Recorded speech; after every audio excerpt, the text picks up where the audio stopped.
Guys, আজকে আমরা আছি ভাইরাল মিজান ভাইয়ের দোকানে। তার দোকানে কত কত ইউটিউবার আসে এবং সে সারাদিনে কি কাজ করে আজকে ভিডিওতে আমরা দেখানোর চেষ্টা করবো। তো আমি মেট্রো স্টেশনে চলে আসতাম, আজকে মেট্রো দিয়ে আমরা যাবো মিজান ভাইয়ের দোকানে। তো আমি টাকা টিকিট কেটে আমি মেট্রোর জন্য অপেক্ষা করতেছি। কিছুক্ষণ পরে আমাদের মেট্রো চলে আসলো, তো আমি মেট্রোতে উঠে গেলাম। দেখো গাইস, সংসদ ভবনটা কত সুন্দর দেখাচ্ছে এখান থেকে। আসলে আমরা যদি ঢাকার উপর দিয়ে মেট্রো দিয়ে ভ্রমণ করি, সেক্ষেত্রে আসলে ঢাকার এই যেটা খুব ভালো ভিউ দেখায়, আসলে দেখতে ভালো লাগে আমার কাছে। তো আমরা মেট্রো থেকে নেমে ডিরেক্ট চলে আসলাম মিজান ভাইয়ের দোকানে। দেখি মিজান ভাই চায়ের দোকানে বসে রয়েছে, সবাইকে চা খাওয়াচ্ছে।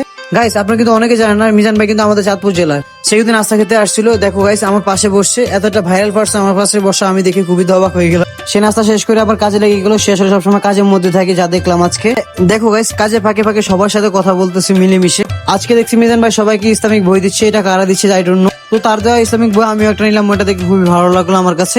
এখন দেখছি মিজান ভাইকে মিডিয়া সব ঘিরে ফেলেছে, আসলে প্রতিদিন একই অবস্থা হয়। আর মিডিয়া তো পাগল হয়ে যাচ্ছে, যে ঢাকা বাড়ি থেকে আসতেছে তাদেরকে নিয়ে ভিডিও করতেছে মিডিয়া। এখানে ময়মনসিংহ থেকে তারাও আসলে, তারা মূলত কন্টেন্ট বানায়, আর মিডিয়া তাদেরকে ভিডিও করার জন্য পুরো পাগল হয়ে হুমড়ি খেয়ে পড়েছে। এজন্য তো অনলাইনে দেখেছি আজকে দেখলাম মিজান ভাই মোটামুটি ভালো মনের মানুষ ছিল, আসলে সে অহংকার মুক্ত বলতেই হবে। দর্শক, আজকে ভিডিও থেকে বিদায় নিচ্ছি। সবাই ভালো থাকবেন, সুস্থ থাকবেন, আর অবশ্যই মিজান ভাইয়ের জন্য দোয়া করবেন। সবাই ভালো থাকবেন, আল্লাহ হাফিজ।